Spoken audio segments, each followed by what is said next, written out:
नमस्कार दर्शक बंधु जय जगन्नाथ। आज अध्याय दर्शक बंधु आम आलोचना करवा गृह प्रवेश क्यों समय उपयुक्त होता है।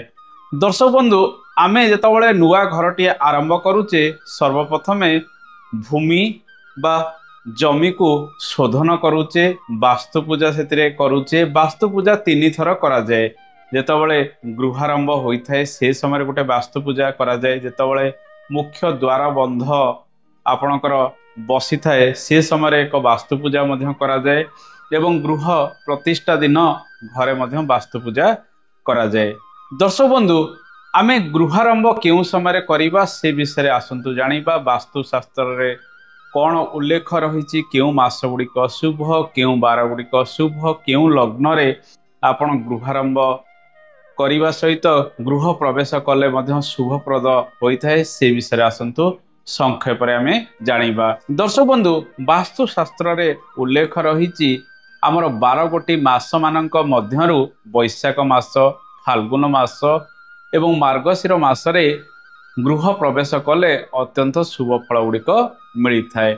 यह छड़ा ज्येष्ठ मास आषाढ़ मास कार्तिक मासरे मध्यम शुभ फल गुड़िक मिलता है।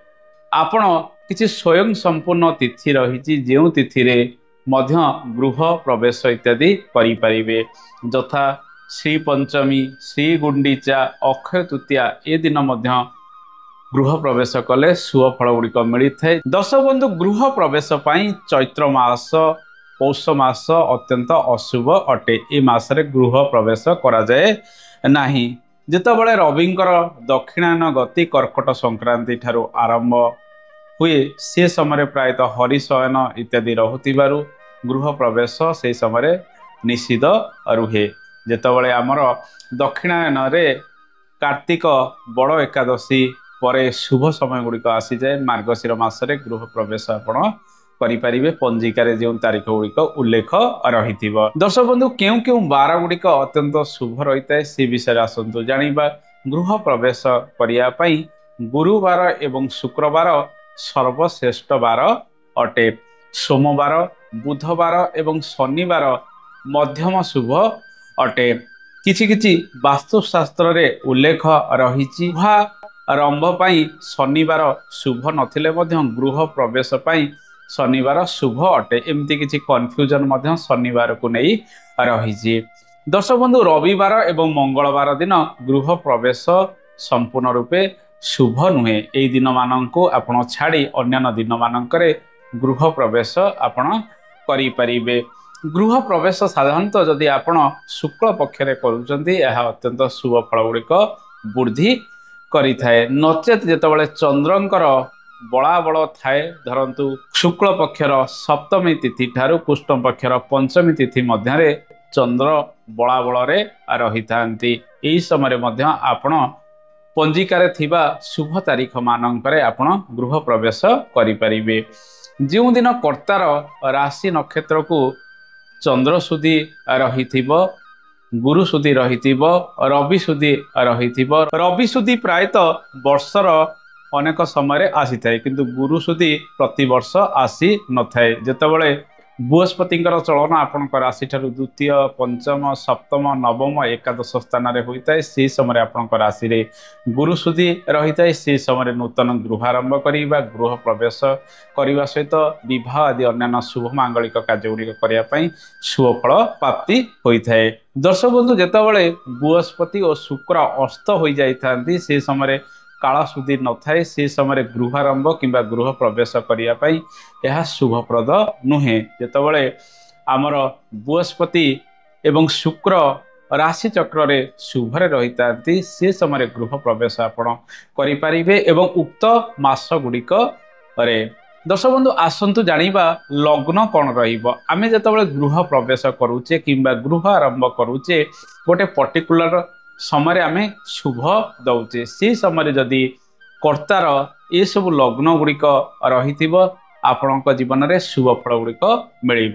दर्शक बंधु कर्तार राशि नक्षत्र देखा सहित कर्तार जातक आपण देखंतु तांको जातकर अष्टम लग्न धरंतु आपणकर जन्म मेष लग्न रे होईची। अष्टम लग्न कहले बिच्छा लग्न अटे। धरंतु आपणकर जन्म ବୃଷ ଲଗ୍ନରେ ହୋଇଛି ଆପଣଙ୍କର ଅଷ୍ଟମ ଲଗ୍ନ କହିଲେ ଧନୁ ଲଗ୍ନ ହବ। ତେଣୁ କର୍ତ୍ତାର ଅଷ୍ଟମ ଲଗ୍ନରେ କେବେ ଆପଣ ଗୃହାରମ୍ଭ କରିବେ ନାହିଁ କିମ୍ବା ଗୃହ ପ୍ରବେଶ କରିବେ ନାହିଁ, ଏହା ଅଶୁଭ ହୋଇଥାଏ। ଯେଉଁ ସମୟରେ ଆପଣ ଗୃହ ପ୍ରବେଶ କରୁଛନ୍ତି ସେ ସମୟରେ ଚର ଲଗ୍ନ ଗୁଡ଼ିକ ରାଶି ଚକ୍ରରେ ଭୋଗ ହଉନଥିବ। ଯେମିତି ଚର ଲଗ୍ନ କହିଲେ ମେଷ ଲଗ୍ନ, କର୍କଟ ଲଗ୍ନ, ତୁଳା ଲଗ୍ନ ଏବଂ ମକର ଲଗ୍ନ, ଏ ଲଗ୍ନରେ ଗୃହ ପ୍ରବେଶ କରିବା ଅତ୍ୟନ୍ତ ଅଶୁଭ ଅଟେ।